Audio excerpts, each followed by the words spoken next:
मारे गए असद और गुलाम का मामला, पुलिस दोनों की शवों को लेकर प्रयागराज के लिए रवाना हो गई है। साथ में परिजन भी मौजूद हैं। सुरक्षा में भारी पुलिस बल तैनात किया गया है। काफिले में 20 पुलिस के सिपाही सवार हैं। तो इन सभी को लेकर प्रयागराज पहुंचेगा ये काफिला। परिजन भी साथ में मौजूद हैं। आपको बता दें कि परसों असद और गुलाम दोनों का झांसी में पुलिस एसटीएफ ने एनकाउंटर किया था। इसमें दोनों ही मार गिराए गए थे और अब इनके शरीर को दफनाने के लिए प्रयागराज लाया जाएगा, जहां पर कसारी मसारी स्थित पैतृक गांव में सुपुर्दे खाक किया जाएगा। बता दें आपको कि साथ में परिजन मौजूद हैं। सिक्योरिटी भी बेहद चौकस है। सुरक्षा में भारी पुलिस बल तैनात है। पुलिस की कई गाड़ियां इस काफिले में चल रही है। काफिले में 20 पुलिस के सिपाही भी सवार हैं।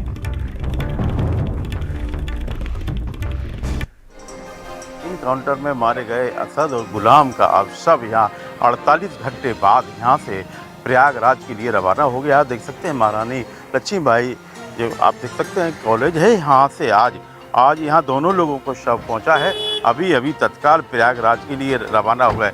आपको बता दें कि असद के फूफा और 2 वकील उनके साथ में थे और जो गुलाम है उसका एक साला था और एक उनका रिश्तेदार था।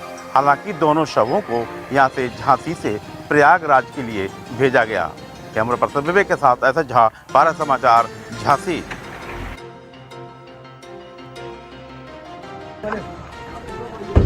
तो लगभग 48 घंटे से भी ज्यादा का वक्त लगा है। जब ये पूरी प्रक्रिया पूरी हो पाई उसके बाद शवों को प्रयागराज ले जाया गया है और उसके बाद यहाँ पर सुपुर्दे खाक होगा। तमाम परिजन भी मौजूद हैं। साथ ही साथ बड़ी संख्या में पुलिस के सिपाही लगाए गए हैं।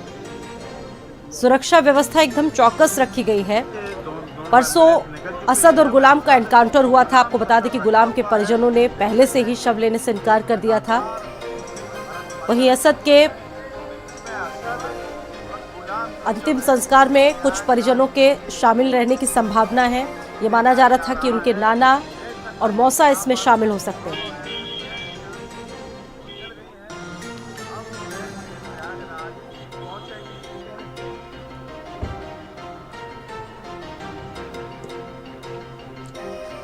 असद के एनकाउंटर पर अशरफ ने बयान दिया है और कहा है कि अल्लाह की देन थी, अल्लाह ने ले लिया। मेडिकल के लिए लाए गए थे अतीक और अशरफ। कॉल्विन अस्पताल में दोनों का मेडिकल परीक्षण हुआ और उसके बाद बयान अशरफ की तरफ से आया और कहा कि अल्लाह की देन था, अल्लाह ने ले लिया। मेडिकल के लिए दोनों को लाया गया था। बता दें आपको कि ये दोनों इस समय पुलिस के रिमांड पर हैं और 17 अप्रैल तक पुलिस के रिमांड में रहेंगे, शाम 5 बजे तक। असद के एनकाउंटर पर अशरफ ने पहली बार अपनी प्रतिक्रिया दी। उसको बोलिए क्या बेटा कसूरवार था? पिता और चुप्पी साधे हुए आती कब के जनाजे में भी शामिल नहीं हो पा रहे हैं। कुछ तो बोलो, बेटा मार गया है, एनकाउंटर फर्जी था या सही था? अशरफ कुछ बोलेंगे? जी बोलिए। अल्लाह की चीज थी, अल्लाह ने ले लिया। लेकिन गलत तरीके से लिया गया है।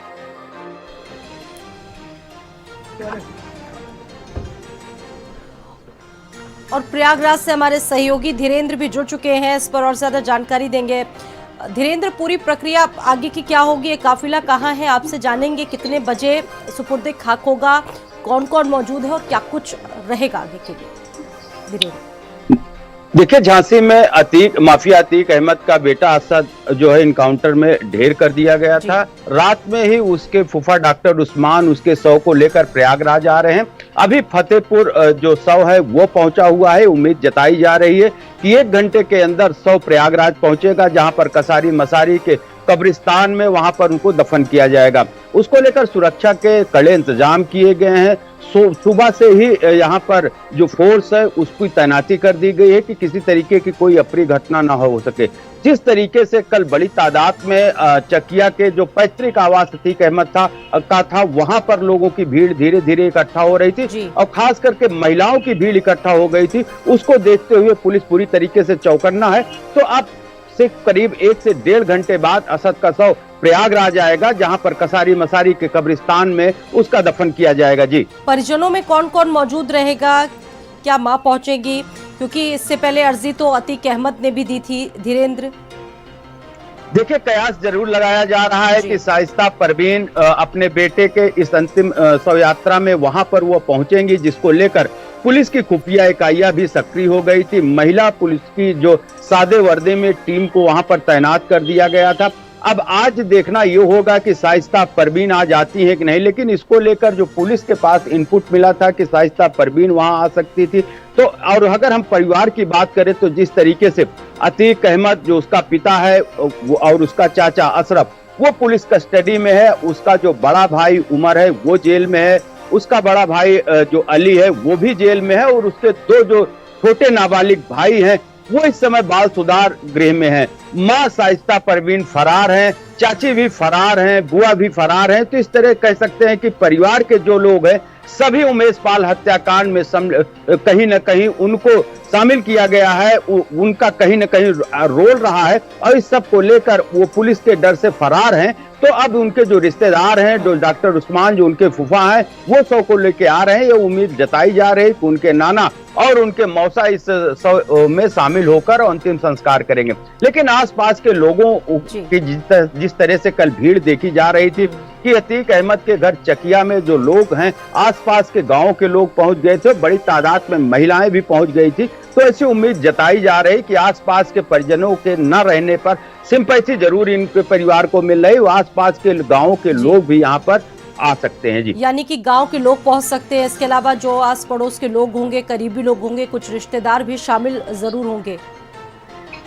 जी बिल्कुल, जिस तरीके से कल वहां पर भारी भीड़ दिख रही थी, चाहे महिला हो चाहे पुरुष हो, और जिस तरीके से वहां पर उनके चकिया स्थित ताबूत रखा गया था, पूरी तरीके से टेंट लगाया गया था, कुर्सियां रखी गई थी, भीड़ थी, तो निश्चित तौर पे अब ये देखने वाली बात होगी, चूंकि रात में जिस तरीके से वहां पर लगातार भीड़ जमा हो रही थी, पुलिस ने वहां पहुंची थी और लोगों को पूछताछ की थी, तो रात में ही वहां से भीड़ जरूर वहां से छट गई थी। लेकिन जैसे ही अब लोगों को यह पता लग रहा है कि असद का शव प्रयागराज पहुंच रहा है, तो धीरे धीरे लोग अब अपने घरों से जो पैतृक घर है अतीक अहमद का चकिया में, वहां पर लोग पहुंच रहे हैं, और चकिया से फिर वो कसारी मसारी जो कब्रिस्तान है, जो उनके दादा की कब्र बनी हुई है, शव को चकिया लाया जाएगा जहां पर पैतृक घर है, उसके बाद कब्रगाह पर ले जाया जाएगा।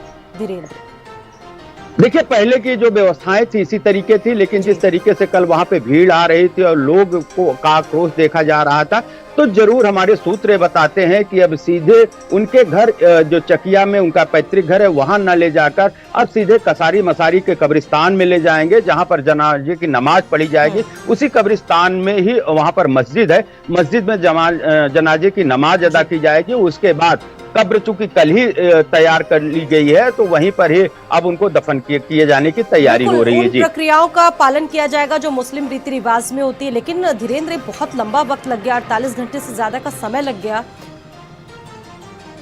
देखिए, अगर हम झांसी से शव ले आने की बात कहें तो निश्चित तौर पे जिस तरीके से पुलिस के राडार पे उनके परिवारजन हैं या गैंग से जुड़े जो लोग हैं, तो जो उनके खास लोग हैं वो भी अब अतीक अहमद के परिवार से किनारा कस रहे हैं।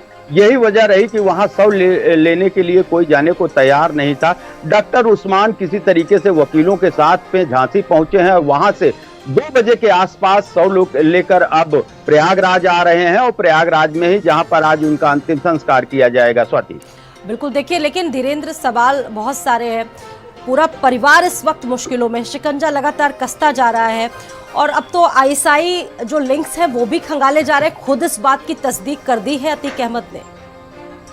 जी बिल्कुल, जिस तरीके से वहां पर जब उनको पुलिस कस्टडी रिमांड में लिया जा रहा था, तो उसमें जो प्रार्थना पत्र पुलिस की ओर से दिया जा रहा था, उसमें अतीक अहमद का बयान भी सम्मिलित किया गया था। जिस तरीके से पाकिस्तान के कनेक्शन सामने आ रहे हैं, जो आतंकी संगठनों के जो उनके कनेक्शन सामने आ रहे हैं, पाकिस्तान से हथियार आने की जो बात सामने आ रही है, उसको लेकर एटीएस ने भी पूछताछ किया है। अब उनके ऊपर और कड़ी कार्रवाई किए जाने की बात कही जा रही है कि जिस तरीके से वहां पर विदेशी हथियार उनके पास से मिले थे, चाहे उनके जो चकिया स्थित उनका कार्यालय रहा हो जहां हथियारों का जखीरा मिला हुआ। इसी बीच आपको बता दें कि उनके यहाँ जो कार्यालय से 74 लाख रुपए बरामद हुए थे, उसका भी पुलिस ने सुराग लगा लिया है। लखनऊ के एक बिल्डर का नाम सामने आ रहा है कि उस बिल्डर ने ही इस परिवार को पैसा मुहैया कराया था, चूंकि शाइस्ता परवीन चुनाव लड़ना चाहती थी मेयर का यहाँ पे बसपा से, और उसी की तैयारी कर रही थी।